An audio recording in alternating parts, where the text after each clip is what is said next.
The scene opens at a lively house party with thumping music, chatter, and clinking glasses. A man, Jack, swaggering and self-assured, approaches a shy and hesitant woman, Lucy, who is standing alone by the refreshment table.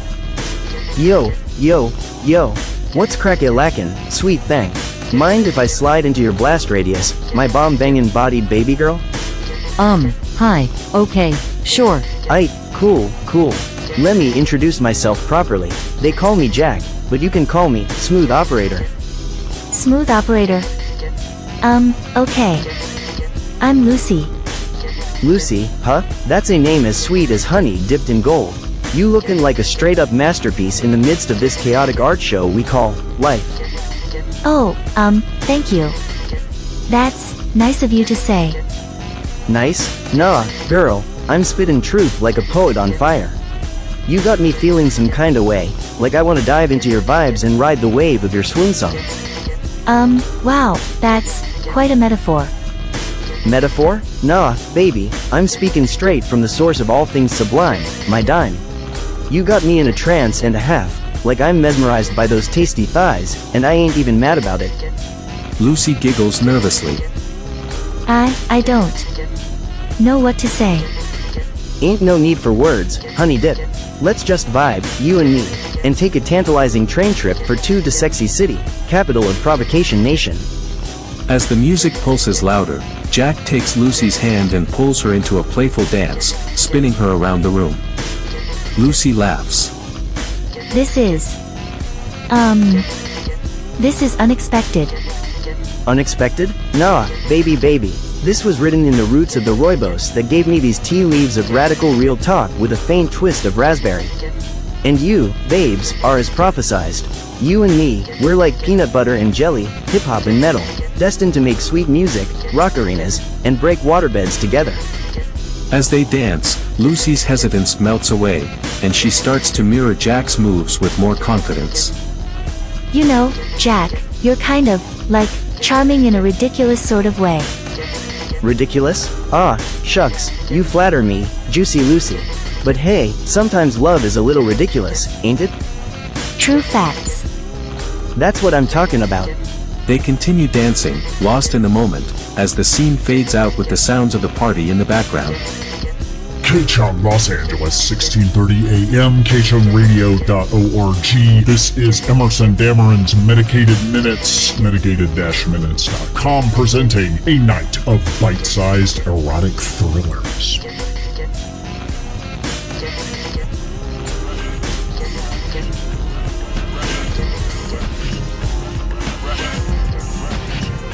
Someone asked Henry David Thoreau, transcendentalist philosopher, why he didn't travel more. It seemed like he would be an effective cosmopolitan man of the world, his intelligence and insight, and Thoreau replied, I've traveled extensively in Concord. That was his home. I'd like to do that in LA. That's what I want to do with the rest of this year. Reintroduce myself. Maybe fall in love with the city. Mix it up a little bit. I used to do that a lot. Now, lately, not so much. I'm naturally gregarious. I am naturally an extrovert. I don't always feel that way. I can feel shy, of course. Feel shy, sometimes socially awkward, but people have observed that I like mixing it up with others. But I've been doing less of that. Some stuff came up. I made some discoveries. I recently discovered energized meditation, an embodiment practice, and a lot more power in there than I expected. As you know, I practice solo polyamory. I don't want a relationship. I just want to have lots of wild sex. I'm upfront about that. It's been bananas lately.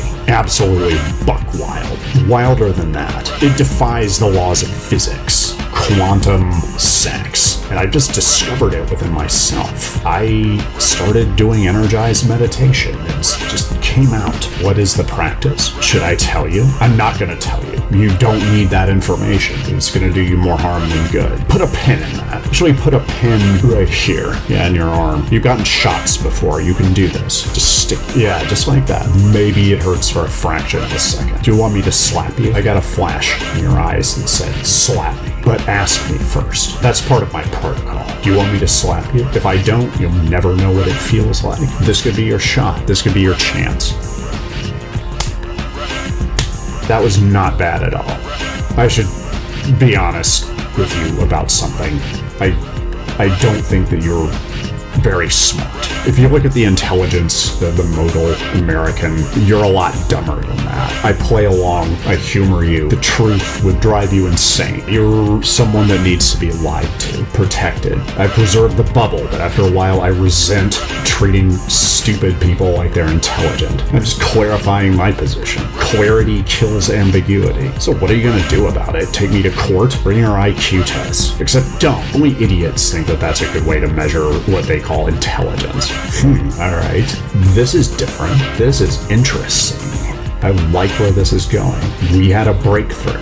We had a moment, if nothing else. Anyway, it started to become too much. I was terrified of my own power, and most people are, and that's what impedes them from greatness. But I was, because I thought I could really destroy the world, accidentally kill someone with my mind or my power, my presence, because I was just so damned embodied. On a direct flight from Los Angeles to Rio, and many hours to think about this. When I got on board, I realized I'd forgotten everything. My phone, my laptop, books, tubes of toothpaste that I could read the ingredients. In fact, something to keep my mind busy. No, it was just me. It was like a sensory deprivation, except it wasn't. Yes, irritation. I'm 6'1".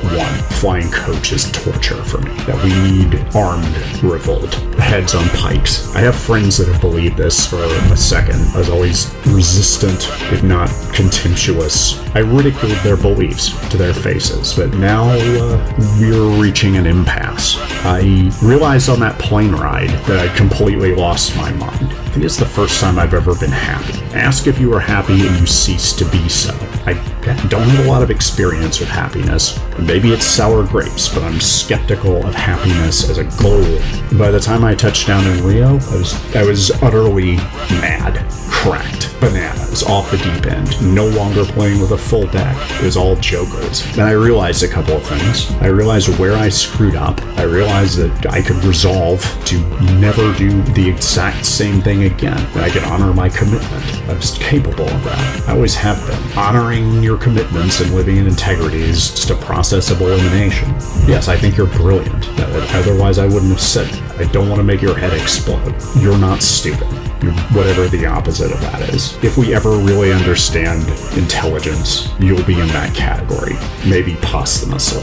Rather than telling you this technique, I'd like to show you. Yes, I'm finally accepting your invitation to sleep with me and have sex before we go to sleep. Yeah, you can spend the night. No, I have always been into you. It's you. It always was. You didn't know that? We can work on your sense of humor. You gotta loosen up a little bit. Energized meditation. Let's do this. Let's get out of here. I hate this song. Not really. Every now and then I hate some harmless thing just to get it out of my system. You look hot in that dress. You look like Jane Birkin. I mean, you know that. You know you're too cute. Yeah, you look good. You look hot enough that I don't want to alienate you by telling you how sexy you are and the things that I want to do to you. We're cool like that. You're cool like that. What if there existed an esteemed society of intellectuals, a place where the greatest minds gather, dedicated to the unfathomable pursuit of knowledge, a place known as the Ptolemy Institute? And what if this institute played host to a game so complex, so intellectually challenging that it's more than just a game? It's a battle of minds known as enhanced canasta. In the early 20th century, a group of intellectuals, scholars, and scientists came together to form the Ptolemy Institute, named after the great Greek mathematician and astronomer Claudius Ptolemy. This institute, hidden away from the public eye, aimed to create a space where the brightest minds could explore, innovate, and push the boundaries of human knowledge. The years rolled on. The Ptolemy Institute became a sanctuary for intellectuals worldwide, a place where they could collaborate, debate, and progress without the constraints of societal norms and expectations. The Institute thrived in its secrecy, its members diligently working towards breakthroughs that would subtly but significantly influence the world. Parallel to the evolution of the Ptolemy Institute, there emerged a game, Enhanced Canasta. Born out of traditional canasta, a card game of the rummy family, Enhanced Canasta evolved to be more than just a pastime. It became a tool for intellectual engagement, a game that encompassed elements of strategy, logic, and critical thinking. A game that mirrored the intellectual rigor of the Ptolemy Institute itself. Over time, Enhanced Canasta became an integral part of the Ptolemy Institute. It was no longer just a game, but a rite of passage, an intellectual duel, a way to challenge and stimulate the minds of the members of the Institute. The game's complexity and intellectual demand mirrored the ethos of the Institute, making it a perfect fit for this society of scholars. Today, the Ptolemy Institute and Enhanced Canasta stand as symbols of intellectual pursuit and rigorous academic exploration. The Ptolemy Institute, a prestigious society of intellectuals, is a testament to the relentless pursuit of knowledge. It embodies the power of collaboration and intellectual freedom, showcasing the impact that unbounded exploration can have on the world. Enhanced Canasta, on the other hand, is a testament to the power of intellectual engagement. It is more than just a game. It is a tool for stimulating the mind, challenging notions, and fostering strategic thinking. It reflects the core values of the Ptolemy Institute, embodying the spirit of intellectual rigor and challenge. Essence, the Ptolemy Institute and Enhanced Canasta represent the power of the intellectual mind. They showcase the potential that lies within each of us to learn, to innovate, and to challenge the norms. They stand as a reminder of the importance of intellectual freedom and the power of rigorous academic exploration. They are a testament to the untapped potential of the human mind and the wonders that can be achieved when that potential is realized. First of all, you should know there are things you are better off not knowing. No, I'm not being condescending. I'm concerned. I'm concerned for your safety. I don't know that you know what you're doing. I know what I'm doing. I don't think you need to know what I'm doing. I think I've got it under control. And I think you would, if anything, compromise that. I'm delighted by your daydream obliviousness. You are so far out to lunch that it's past dinner time. You need a team. You need people to look after you. You need a sugar daddy. I'm not one of those. I can't provide you with that. Well, I could. I just won't. I'm not really concerned. You are interesting. I could take you on perhaps as an understudy. You might get smacked around a little bit, but you would emerge an expert in the field. Yeah, I've seen a lot of people crash and burn, and I don't think you're going to do that. I don't know if you're hot enough to burn. Psychological. You have nothing, well, I mean, compared to me, you're not that sharp in the looks department, but I sense an intelligence. I've seen a lot of neediness. What I get from you is you want to connect. Yeah, like a real connection, not just blood-sucking parasitism like I typically see. I am feeling a little bit conflicted because you've sent some signals that are ambiguous. I think you're trying to come on to me, but not broadcast that you're coming on to me, which is unfortunate for you because I have pretty high standards. Straight up love bombing is really the only way to get through to me. You gotta be the bomb me with yourself. There are multiple schools of thought on that. Yeah, you sound very authoritative when you say, I don't wanna. Well, yeah, let's see what you got. I'll try it before I buy it, but I don't pay. I get it for free. You know this. I'm less concerned for your safety when you're rolling with the boss, the master. Not the boss of you. That's a project management and HR nightmare waiting to happen. You will get fired and you will get us both in the news. It won't be my fault because you were seducing me. You came on to me and you know that. Admit it. Come on. Don't be a liar. Just tell them that. Life is for pleasure. Plants grow toward the sun and adults have sex. The most fun way to pass time, other than parasailing. But you really haven't done either until you've combined the two.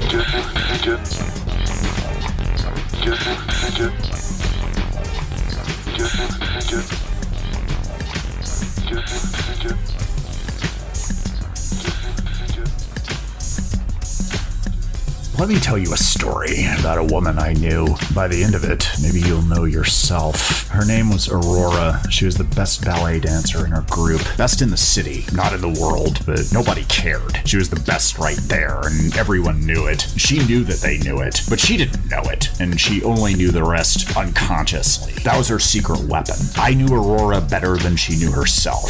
So did most people. Everyone had a different version of Aurora that lived in their heads. The version that lived in Aurora's head was arguably the one with the least purchase in reality, and that version was usually enveloped in daydreams. spinning diamonds, dangling participles, deep royal blues, and burning gold. Her dream world was vivid, ensconcing, but it didn't stop her from being kinesthetically brilliant. She was a dancer like no other. Her secret was that she had no idea. She just went with it.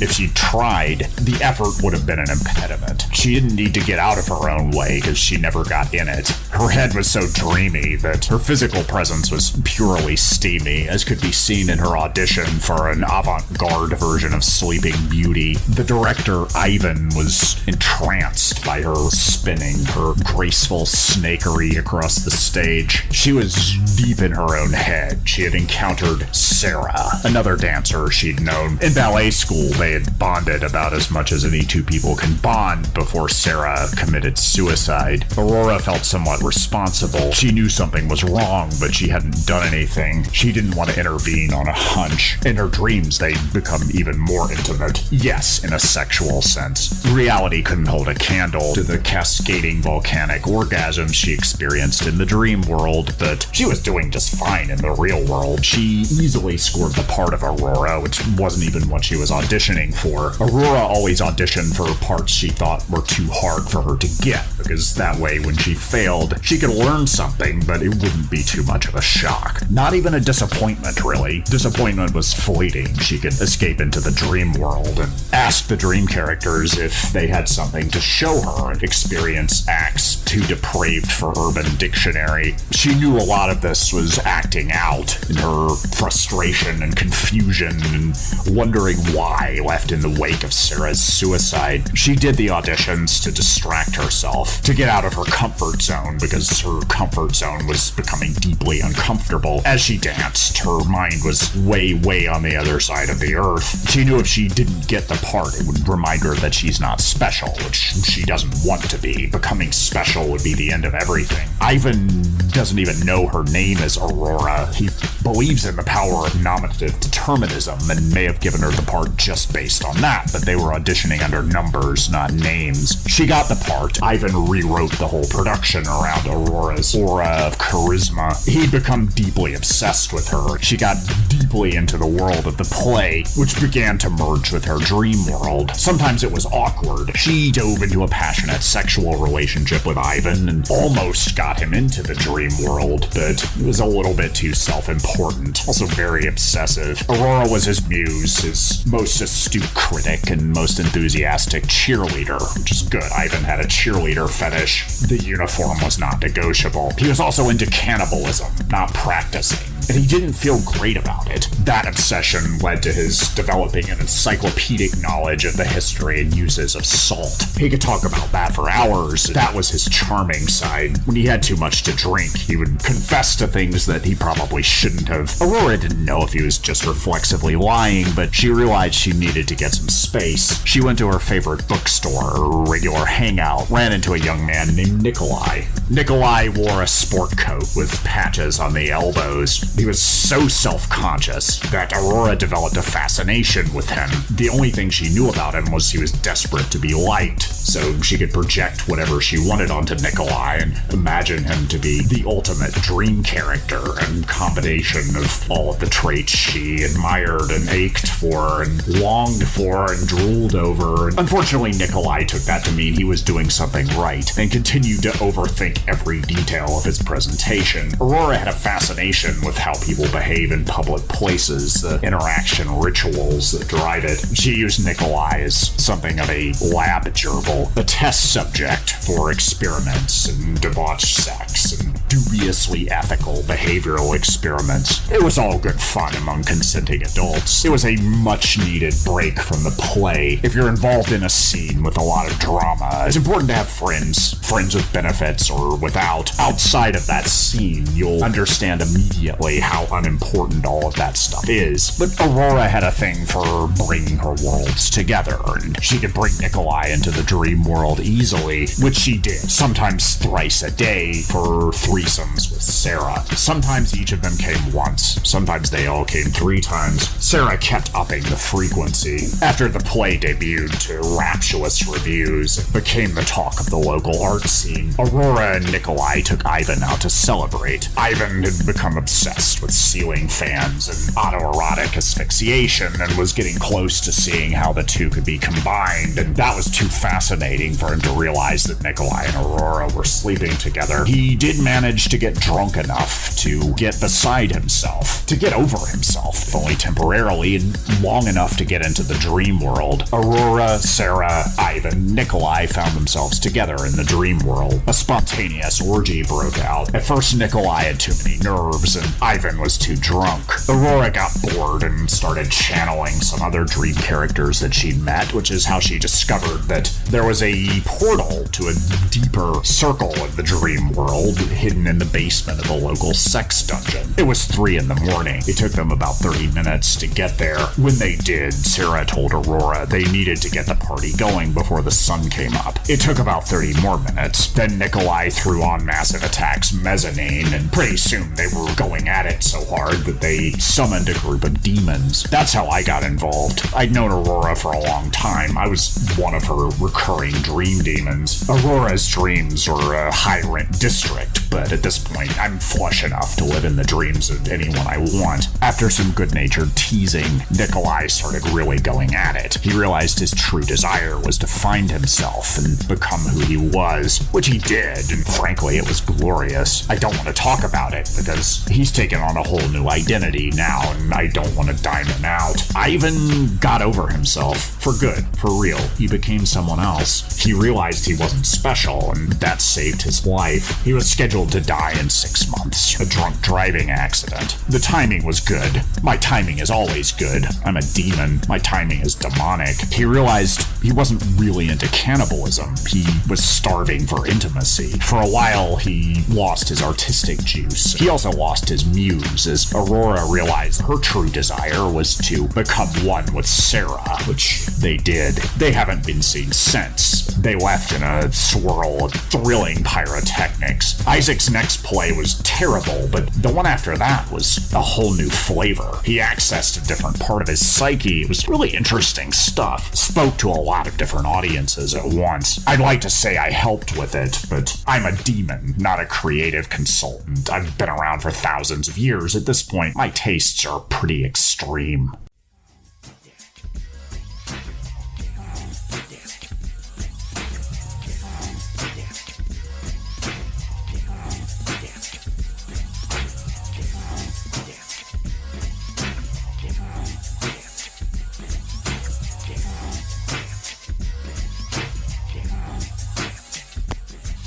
You can't say I'm great with people. I mean, you could say that. I can't stop you. I wouldn't believe it. You might lose some credibility in my eyes. I would never say that. I couldn't sell it to myself. All of my relationships seem to end with this certain flavor of disappointment on the woman's side. My relationship with my last girlfriend, Mia, began, I thought, with sort of a meet cute, quote-unquote, in a bookstore. We were both in the philosophy section. We ended up talking about Bataille for about an hour, which of course led to very interesting sex from an anthropological perspective. She told me later I was a project. This was a pattern for her, and her friends could see it coming at this point, which is why they never liked me. She said when she quit smoking, I started to, quote-unquote, reek of depression and have, quote-unquote, pigpen-type depression lines coming off of my body. We stopped having sex, which was the end of the relationship, like it always is. Broke up somewhat acrimoniously, but she would call me for booty calls in the middle of the night. I wouldn't question it, I would just go. But I started to think that maybe she wasn't playing with a full deck either, which was weird. I'm usually keen on blaming myself for everything. It gives me a sense of agency. We stayed friendly after that, and we stayed in touch. She invited me to go to a meeting of a society that she was part of. Once she got in my car, she told me it was a secret society, and I shouldn't tell anyone about it, and if I did, she had a lot of dirt on me that she was fine putting out there. I said I would take it to my grave, which I totally would. A couple of my best friends said that they were trying to think of somebody in our social circle they would go to if they needed to dispose of a body they killed, and they both agreed I was 50 points ahead of the nearest competitor. I'm like a lockbox. I can keep your secrets. I spend most of my time thinking about myself. But when we got to the meeting of the M Society, I could understand why she was concerned. It was so strange. The place was designed. Everything was different shades of blue. Neon blue, like blue velvet. Everything was a different shade of red. There's so many of them, and some of them didn't go well together in a way that was disorienting and unconventionally beautiful. The disorientation was cumulative. There were no clocks. It was impossible to tell where north was, or after a while where I was geographically, or who I was. I could remember the last four digits of my social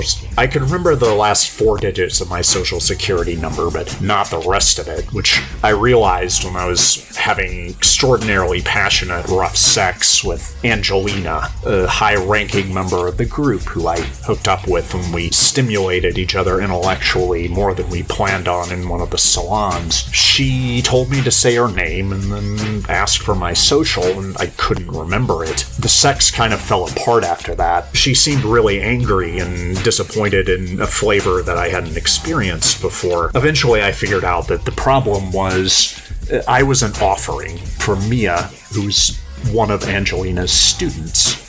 She promised I would be totally compliant, but didn't add that I'm really too self-absorbed and oblivious to deliver the goods when it comes right down to it. Considering that I'm a novelist by trade, I don't pay attention to details in quote-unquote real life. It's very hard to get through to me, and the women who do tend to be super intense, or they're looking for a rescue dog. That flavor of disappointment is when they realize people get excited when other people change, because it's the exception. It's not the rule. How many people do you know who have really fundamentally changed? I know a disproportionate number, but that's because I made a lot of friends in the M Society. Mia left in shame, which meant I could go back as much as I wanted. There were two echelons of the M Society, it turned out. Well, it was pretty obvious from the beginning. The plan was to add me to the lower stratum, which was there to serve the higher stratum, to give them guinea pigs to test out their ideas. I told Angelina I would quit coming to the salons, I would quit having sex with her. I might just give up everything I loved unless she put me in the upper stratum. The upper stratum called themselves the Manip-Persuaders. Bad branding, but it was for internal use only. They tried to be discreet, which served them well since they were a secret society of people who got together to learn and practice techniques for manipulating other people into getting what they wanted. The name was obviously combining manipulation and persuasion. Usually persuasion is good and manipulation is bad, and they wanted to go beyond good and evil. The core idea is, number one, people want what they can't have, so be desirable and be inaccessible, unknowable, and to balance those things requires push-pull and a lot of teasing and intermittent reinforcement. Their number two value. This took a lot of practice, and eventually you needed to rely on improvisation.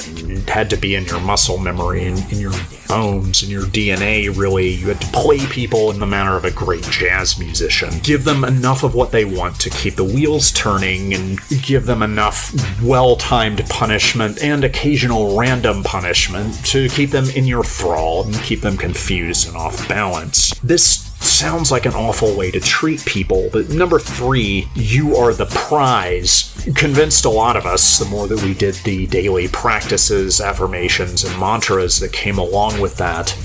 We were the kind of people who, if we asserted our wills over others, starting with one other person in a sexual relationship, the world would become a better place, because we knew what we were doing, and it certainly didn't seem as though anyone else did. We were the adults in the room, and adults are nothing if not greedy. And what's wrong with that? If you're hardwired for greed, you're hardwired for success, you're hardwired for influence.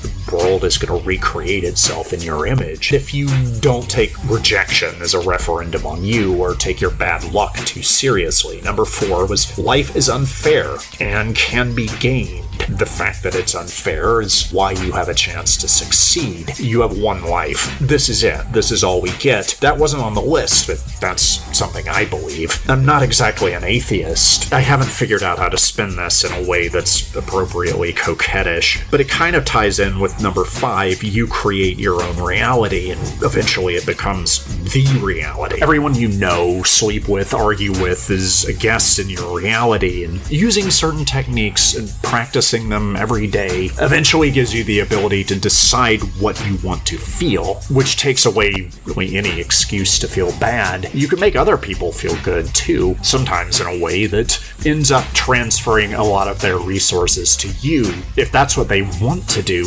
what exactly is the harm? It's win-win. It's something for nothing. It's magic, really. Angelina had a very particular, specific reality that she created for herself and her regular guests, which included me, and the sex was absolutely phenomenal. Everything on her yes list was on my maybe list and vice versa, so the trade-offs were amazing. A lot of her stuff ended up being my stuff that I just hadn't tried yet. I don't know what she thought about me, and it seemed like to ask would be to reveal unattractive vulnerability bordering on weakness. She was completely obsessed with Suge Knight, the founder of Death Row Records, who's currently incarcerated. She claimed to have had an affair with the man in his heyday in the mid-90s. I will say she was remarkably well preserved. She was cagey about her age. Once we went to pick up her medications and they asked for her date of birth, she wrote it on a piece of paper and slid it over to the clerk so she wouldn't have to say it. I don't know if she had an affair with Suge Knight or not. I don't know if any of the stuff she said was true or partially true or true, but it happened to someone else, definitely not to her. She was obviously still in love with Suge Knight. The M stood for MOB, which stands for Money Over Bitches, which is something the Bloods used to say to each other. The meetings were held at 662 Calhoun Way. 662 is also Money Over Bitches on a touchtone phone. It's in a lot of Tupac records. And the 662 Club, which also had a red theme, because it was owned by Suge Knight, who was affiliated with the Bloods, was one of the places that Tupac hit up the night that he died. Angelina was very into the Suge Knight mythos. She wouldn't shut up about it. And what we found out is that Suge Knight still has a lot of enemies. The tactics through which the principles were practiced in the real world included believing in yourself way out of proportion to your abilities or your character or anything. You had to cultivate the kind of self-confidence that can only be completely delusional, because your delusions about yourself are the only thing that no one can really take away from you. And it's usually better to be high on yourself and wrong than down on yourself and right. That's not in their scripture. I may have heard it somewhere else. It may be original to me. People pay money to read stuff that I write. I must have something going on. Becoming a jazz master of manipulation was the other thing, and that's really just something you do with hardcore practice. Some of the guinea pigs were hard cases who were brought in so that people could do this stuff at the boss level before we went out to networking meetings or speed dating or cuddle parties, ayahuasca circles, all kinds of places to try working our magic on people. We had to become scientists, artists, and connoisseurs of human nature. To get very not cynical. Cynical is limiting. Skepticism is enlightening. People are pretty terrible. You get to know a lot about them. They're terrible in ways that are easy to exploit. Do we resent the powerful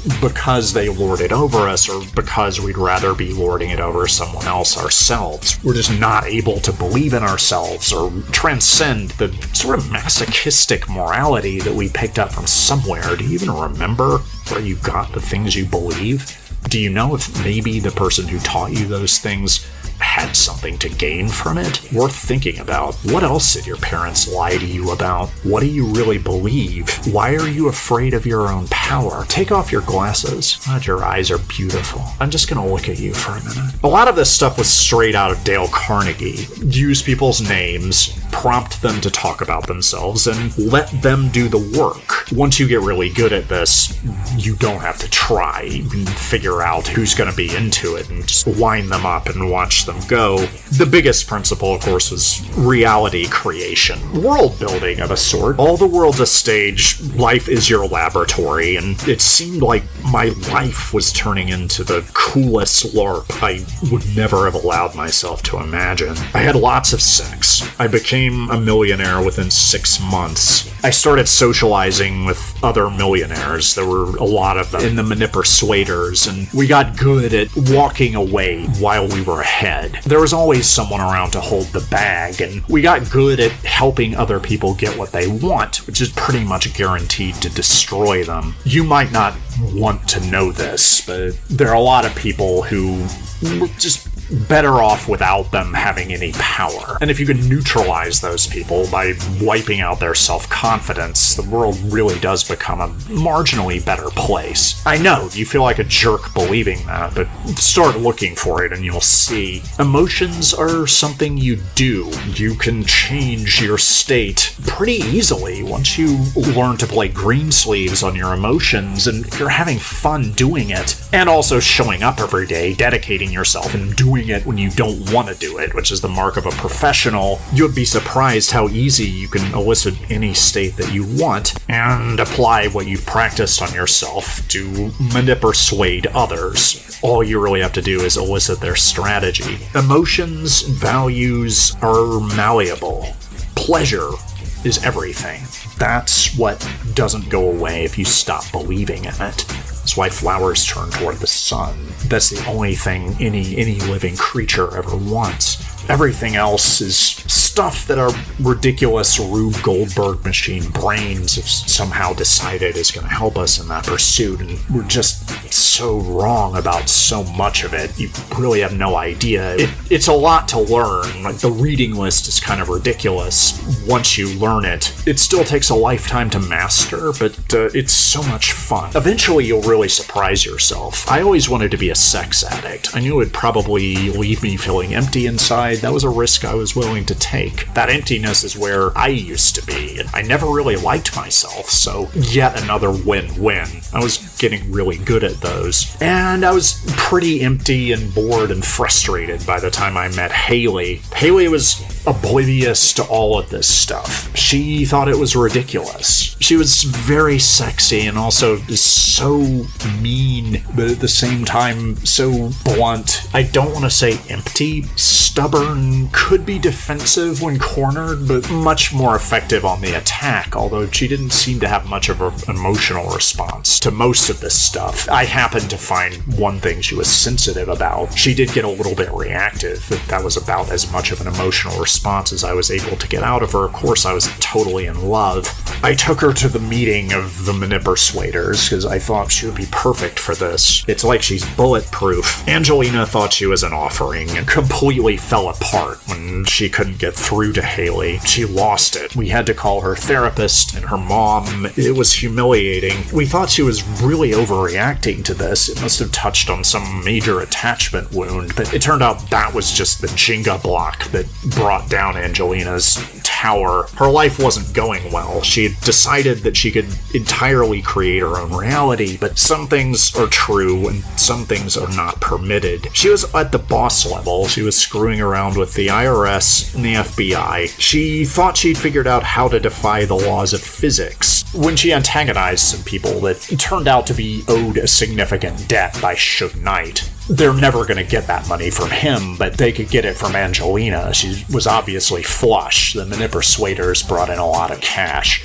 tax-free. She said it was a religious organization. It's a stretch, but I'll have to think about that. Now that I'm out of this, I have a very strong anthropological interest in it. Anyway, they held her hostage in a hotel room and said they were going to throw her out the window if she didn't drink a glass of urine. She drank the first glass of urine, because that's something she's into, and then asked if they were going to let her go, and they said no. There was another second glass of urine that she hadn't been informed about. She didn't like the source of that urine, so she decided to let them defenestrate her and throw her out the window. She thought she'd discovered a workaround for gravity. Turns out she was wrong. She broke her leg and was lying in the grass, howling for help for maybe half an hour until the cops showed up. They took her to the hospital, but one of the cops figured out who she was and had an unrequited super crush on an FBI agent who he tried to impress by turning over fugitives that the FBI agent was hunting for, which never did him any good. Nothing ever would. It just made him seem more and more pathetic. That didn't help Angelina. She went to prison for a while, and when she got out, she made a documentary about the Manippersuaders and how she got Manippersuaded out of everything. She was inspired by those people in Nexium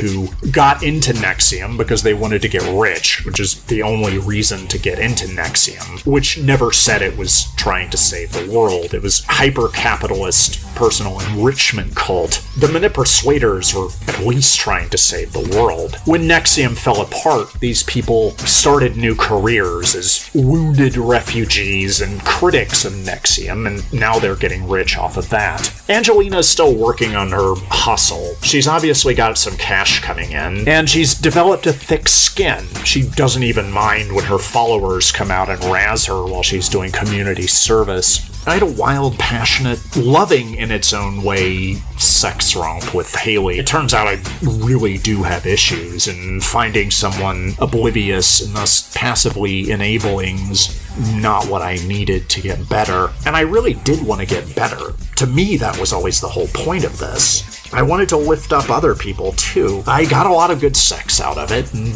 I gave the best sex of my life. Like a comedian, I wasn't there to get laughs, I was there to give them. I take pride in my work. It was an interesting adventure, and there were some bumps, but now I can look back on it, and I might write a book about it.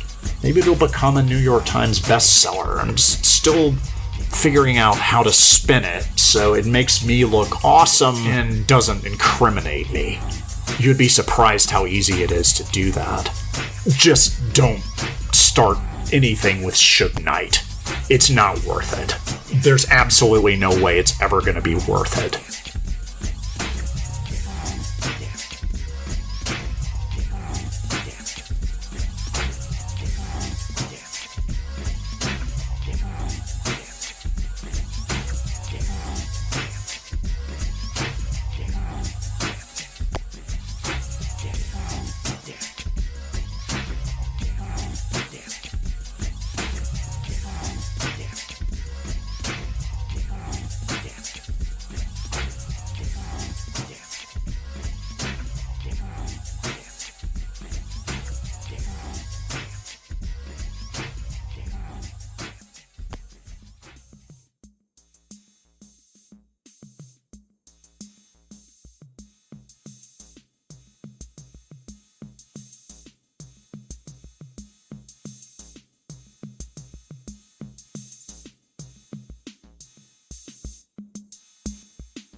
Drove all night, hugging the coast, headed up to Washington State, to the Ptolemy Institute, a rickety old mansion, bought and refurbished to be inhabited by a clandestine order of intellectual elites who don't like to be called clandestine, so I'm trying to get that out of my system on the way up there. Most of them were driven out of academia by the influx of sophists, and their main activity was a card game called Enhanced Canasta, which is sort of like Canasta, except instead of suits, they have academic disciplines: philosophy, psychology, mathematics, science, geography of breakfast, basically the sum of the intellectual capital of the human species, so far as it used to go on a university campus. I used to have an easier time with all-nighters. I tried to educate myself. I listened to Smithsonian Folkways compilations. After a while, when I realized that I didn't remember anything from the previous 45 minutes, and I may have been in a hypnagogic sleep state while doing 90 on the freeway, I switched over to ghetto tech. You do what you gotta do. Feeling good matters.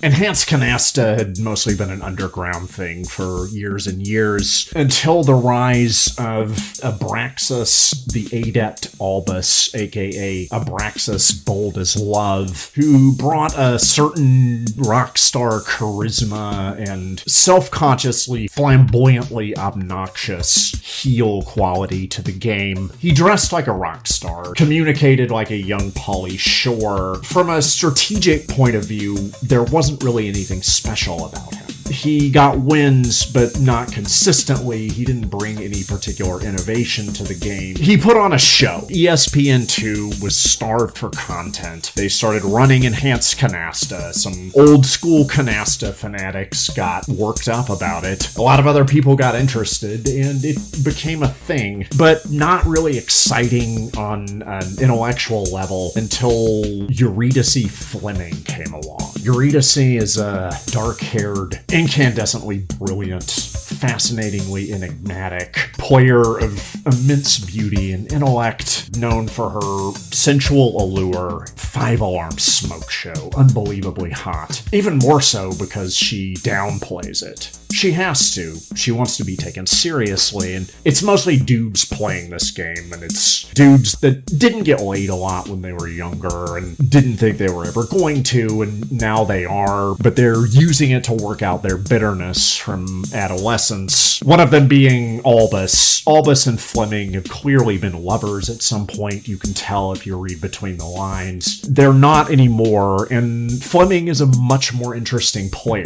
Typically in Enhanced Canasta, games are won through gathering canastas, sets of cards in one suit. You get a lot of philosophy cards. You put those down, you can change the way that philosophy works. You can innovate within the field. Fleming has made a name for herself, winning with what are called melds, smaller sets of cards from different suits or disciplines, which are little constellations of bits and pieces and theories and ideas and facts from different areas that she puts together to come up with something that feels brand new. And it's very exciting to those of us who consider ourselves generalists, who know a little bit about many things, and most of it's probably wrong. But in her case, she's changing the game. I'm trying not to use that expression when I get to the Ptolemy Institute, because I don't want them to think I'm an idiot. I'm a big boy. I don't care what they think of me. I can handle being disliked. It's just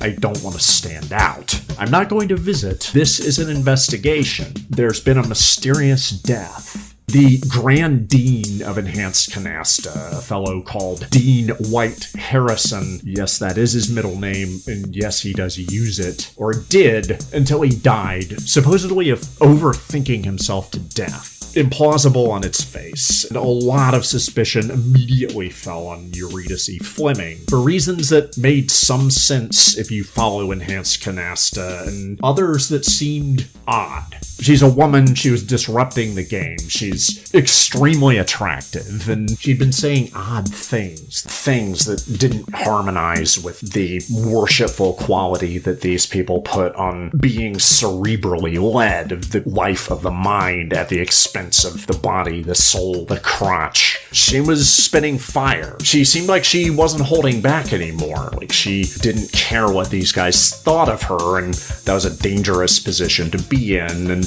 a lot of people thought that she had something to do with Harrison's untimely demise, especially since it left an opening for her to claim the Enhanced Canasta title, which was obviously very important to her. You could see it if you watched her play, and you could totally see it when you met her in person. Oh my god. I was not prepared. She's a bombshell on the live streams. She's the total package in interviews, and she's an absolute knockout in person. I knew I was going to make a fool of myself. I had to talk to her. I couldn't walk over. I had a battering ram between my legs, but I managed to get over there, and I just started asking the sort of questions that you ask to sound people out. Somehow I was just right in the flow. It was one of those times when, against all odds, everything is working for you. You can't say anything that's not brilliant and funny and a little bit adversarial to keep the push-pull happening and the sparks flying, and we just connected intellectually and sexually, and what I assume it's like to connect spiritually if you believe in anything. We hit it off. I had to work very hard to stay Switzerland. I had to stay neutral because I was investigating this death, and she was not the prime suspect, objectively. I don't think she had anything to do with it. I did a lot of investigation. I don't think there's any way that she could have been responsible for Harrison's death, but there's a lot of other weird stuff that I found. The Ptolemy Society is essentially a church. They are carrying the torch of old school academia, of the canon of intellectual capital, of the Enlightenment project. The life of the mind is where they live. They believe that the unexamined life is not worth living, and the way to keep the examined life from being absolute torture and drudgery is to read the classics, see things through that prism, be rational, be reasonable, be above the fray, use mental models, think of second, third, 69th order effects. As with any religion that represses physicality, carnality, sex, the force of creation itself, there's going to be a lot of sublimation. If you watch these matches, the molten sex that they're keeping down, it's like putting a tarp over a volcano. It's incredible to watch. What I discovered about Fleming was that she was a master of sex transmutation as a way of winning enhanced canast. How does that work? The romantic tension was off the chain. Something had to happen. Every time we ran into each other, the banter was exquisite. The toads outside, the plants in the botanical garden, one-celled organisms were saying, just pound it out, you two. Get it over with. Eventually, we did. We ran into each other in the lounge of the boutique hotel in the building, 5 rooms upstairs that they rented out on Airbnb. Enhanced Canasta fans would come in and pay big money to sleep there, but not all the time. Sometimes the rooms were vacant. Fleming, Eurydice knew which ones they were. We both got a little tipsy. We danced around the subject for hours, and she invited me upstairs. Big ups to Eurydice. We set off the smoke alarm. We set off car alarms in Oregon and Idaho and Vancouver, and I think that set something free in her. What I can only call intuition became extremely acute. Intuition is a real thing, much like charisma, which is what Abraxas had. Pretty much the only thing he had as far as I could tell. Some people are, at the very least, preternaturally intuitive, if not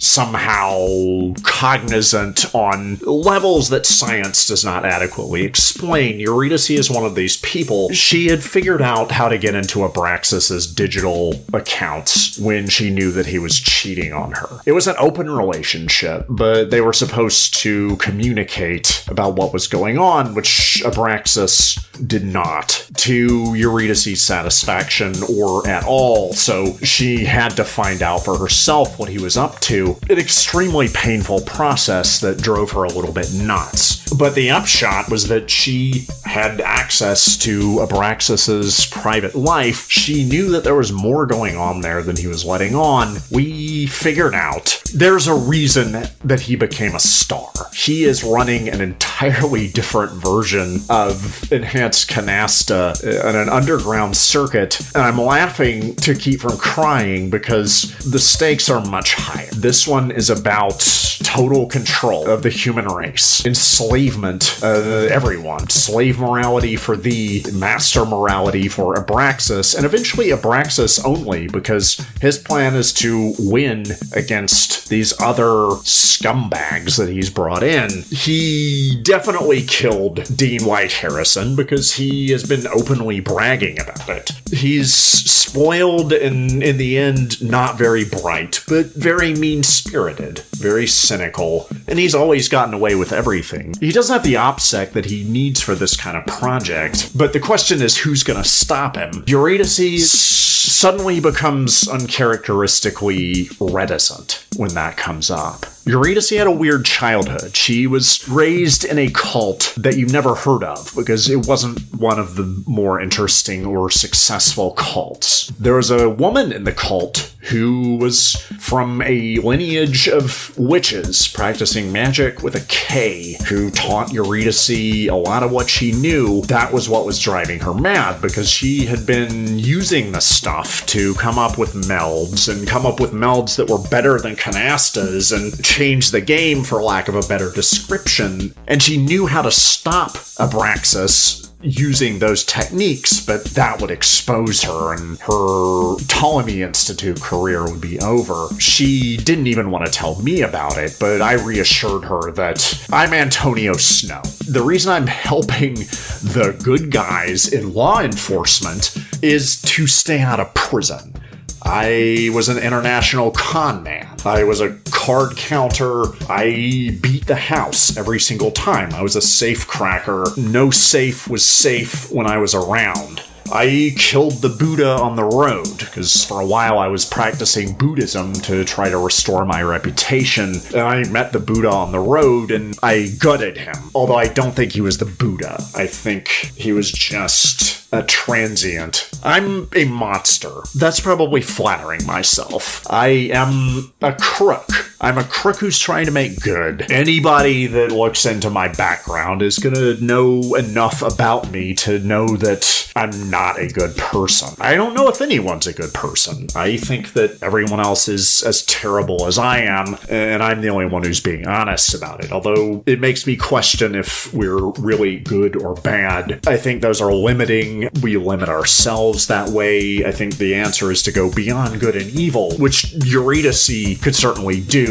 We used our wits, our gift of gab, banter, our chemistry, our sensuality, our carnality, our sexuality. We managed to outmaneuver Abraxas in the ultimate high-stakes round of Enhanced Canasta, which turned out to be the last. I had to face the consequences of my actions. Eurydice had to really change not just the game, but the way that knowledge is understood. It changed adaptability. That's the understanding, the instinct, the ability to forget that you forgot what you knew and get out of your own way that really matters in the age of discontinuity. And you've got to take care of yourself, and for me, that's life-threatening sex. Ideally with Eurydice Fleming.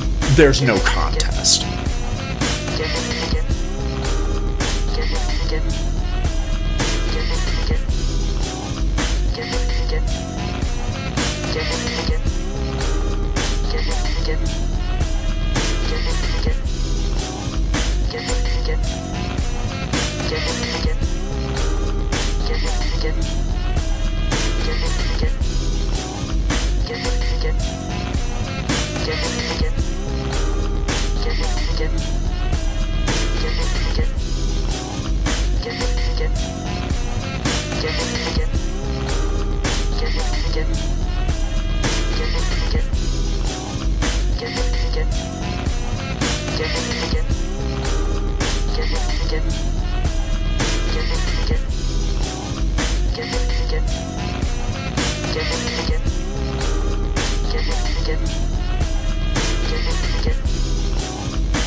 Kchung, Los Angeles, 1630 AM, kchungradio.org, kchungradio.org/donate if you're nasty. This is Emerson Dameron. This has been Emerson Dameron's Medicated Minutes, presenting a night of bite-sized erotic thrillers. Medicated-minutes.com. I love you personally. Levity saves lives.